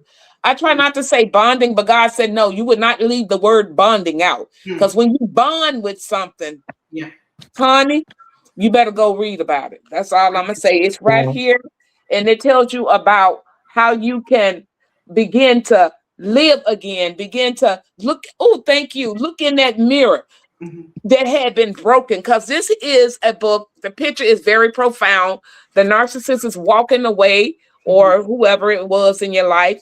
And you are down on your knees with a broken mirror and you're picking the pieces up. Right. So this is a very powerful book. Where can we get this book? Amazon. All my books are on Amazon. Right. And then I have my third book is with the Leadership Experience Tour with Sean Fair, the world's greatest speakers. I had the opportunity to speak on that stage and that platform. And it was remarkable. It was very powerful, very inspiring. And God just did what he had to do. He had to bring it out and he brought it out because the night before I spoke, I was in the hospital because the enemy didn't want it to come forth, but God did it anyway. So this is my story, my presentation in this book. And then my last book, I just wrote this one. I just released it a couple of weeks ago. And this one here is Reclaiming Your God-Given Authority, Healing Emotional Trauma, and Returning to God's Truth. And this is my book right here, Healing Emotional Trauma and Returning to God's Truth. It's a very powerful book. It's a book about how God is restoring, how God is taking you on this healing journey, and how God is allowing you to see yourself. See, at some time on the healing journey, y'all be able to see. You will be able to see progress in your life. It may not be big, like Estelle said, a little bit. Be grateful for the little bit. I tell people all the time, be grateful because you never know what God gonna do. We don't know. Right. I trust God because you know why I trust him? Because I do the work. Now I could be sitting up here telling y'all that God gonna do this, God gonna do that. God ain't gonna do nothing if you ain't gonna do something. Right. You're gonna make it first work. And I'm gonna work. So that's what I want to share out there to you today. If you're hurting, you're going through, and you don't know how to get back to where you were, because maybe you never knew God. I don't know that, but my thing for you would be to find out your stuff and begin to search out your creator. And, you can get back to the place that you were. And I really don't want to say get back to the place. I just want to say you can go where God is leading you and taking you. Because once you come out of a relationship and trauma, any kind of trauma, healing, hurting, physical, any type of trauma you may, losses, financial losses, loved ones, losses and everything, anytime you come out of that, something great, God, if you keep your mind focused on the Lord and keep focused on what you need to do and reflect on your needs and reflect on what is needed to improve within self. I always look at myself. You got to. Right. I hate to interrupt, but I want to give these last 3 or 4 minutes to. Okay, go ahead. And so find me on Amazon. All of my books. Yeah. Amazon. Okay. And also, if you're looking at any of the flyers on social media for the podcast, you'll see that for both sets of flyers, you will see the QR codes. Yes. It'll redirect you to Amazon directly to the books for both of these ladies. Okay. For both. Thank you. All right. And now Estelle. Just shortly. So I wrote a book, my very first book. I do have 3 published books, and I have a children's book, and I have an e-course. But my initial book is hopefully you can see it. A Yeah. roadmap for hope and recovery. It's on my screen, so I have a line, so please forgive that. But it is in my website. So my website is PayHip, and also I am on Amazon too for the first book. So the book is based on the last conversation between my son and myself, who passed away in 2014. And it started out with basically the question, why don't you just go see the damn doctor, mama? Mm. So from that conversation, because he had never spoke to me like that before, from that conversation, I went into my journey, my cancer journey. I was diagnosed a year and a half later, and the book is kind of takes you on a short trip through the 5-year journey of my cancer and the things that I learned from it. And through that, I learned 9 principles to help me to live. Because once I found out that I was diagnosed, I wanted to die. And that's why throughout this whole conversation, I spoke about the choice to live. So that's what that's based on. And my whole journey, and since that time, has been on different ways to live and using my principles. So I talk about, life-changing events that have occurred in my life, with health, relationships, career, Mhm.